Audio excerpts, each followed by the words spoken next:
11 की उम्र में शादी, पत्नी ने भेजा जेल। आखिर कैसे रावत दास बन बैठा क्राइम की दुनिया का रोहित गोदारा। कभी वो शख्स लोगों के मोबाइल ठीक किया करता था। 11 की उम्र में शादी हुई तो पैसा भी जल्दी कमाना शुरू कर दिया। फिर आखिर कैसे रावत दास नाम का शख्स गैंगस्टर रोहित गोदारा बन गया। रोहित गोदारा ये नाम एक बार फिर से सुर्खियों में है। एक्टर दिशा पाटनी के बरेली वाले घर पर फायरिंग करने वाले दो शख्स रोहित गोदारा और गोल्डी बरार की गैंग के ही गुर्गे थे। पुलिस ने एनकाउंटर में दोनों को ढेर कर दिया, लेकिन इनके आका विदेश में बैठे हैं।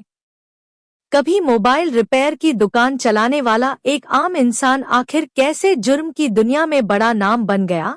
राजस्थान के बीकानेर के रहने वाले रोहित गोदारा के परिवार वालों ने भी कभी नहीं सोचा था कि वो एक दिन इतना बड़ा गैंगस्टर बन जाएगा। उसे तो क्रिकेट खेलना पसंद था, लेकिन धीरे धीरे हाथ में क्रिकेट बैट की जगह पिस्टल आ गई। आइए जानते हैं कि राजस्थान के एक छोटे से गांव से रावत दास उर्फ रोहित गोदारा ने कैसे दुबई तक का सफर तय किया। रोहित गोदारा का बाल विवाह। 1989 में जन्मा रोहित की उम्र बमुश्किल 11 साल ही थी, जब उसके बड़े भाई हनुमान के साथ उसकी भी शादी कर दी गई। पढ़ाई में वो औसत ही था, लेकिन क्रिकेट बहुत अच्छा खेलता था।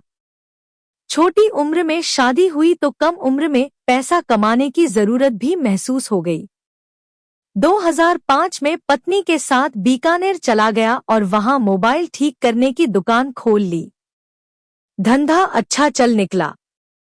उसने अपना नाम भी रावत दास से रोहित गोदारा कर लिया। गोदारा उसका सरनेम है। जल्द ही उसने राजस्थान इंस्टीट्यूट ऑफ इंजीनियरिंग के नाम से मोबाइल रिपेयरिंग सिखाने का संस्थान खोल डाला। पहली बार हुआ पुलिस केस। सब कुछ अच्छा चल रहा था, लेकिन 2010 में रोहित गोदारा की लाइफ ने एक नया टर्न ले लिया। उसके खिलाफ हत्या की कोशिश करने का मामला दर्ज हुआ और वो पहली बार जेल गया। हालांकि करीब 10 महीने के बाद उसे जमानत मिल गई। पत्नी की शिकायत ने बदल दी जिंदगी। साल 2012 में रोहित गोदारा की जिंदगी में ऐसा कुछ हुआ जिसने उसके लिए जुर्म के दरवाजे खोल दिए। उसकी पत्नी ने उस पर दहेज और जबरन गर्भपात करने के आरोप लगा दिए। रोहित को एक बार फिर जेल जाना पड़ा। करीब 2 से 3 महीने वो जेल में ही रहा। जेल में हुई अपराध के धुरंधरों से मुलाकात। जेल में रहते हुए रोहित की मुलाकात अपराध की दुनिया में नाम कर चुके धुरंधरों से होने लगी। रोहित के परिवार की माने तो इन अपराधियों ने रोहित को यकीन दिला कि दहेज के केस में सालों तक जमानत नहीं मिलने वाली है। हालांकि जल्द ही जमानत मिल गई, लेकिन जेल से बाहर आने के बाद रोहित गोदारा बदल चुका था। क्राइम के संसार में हुई एंट्री।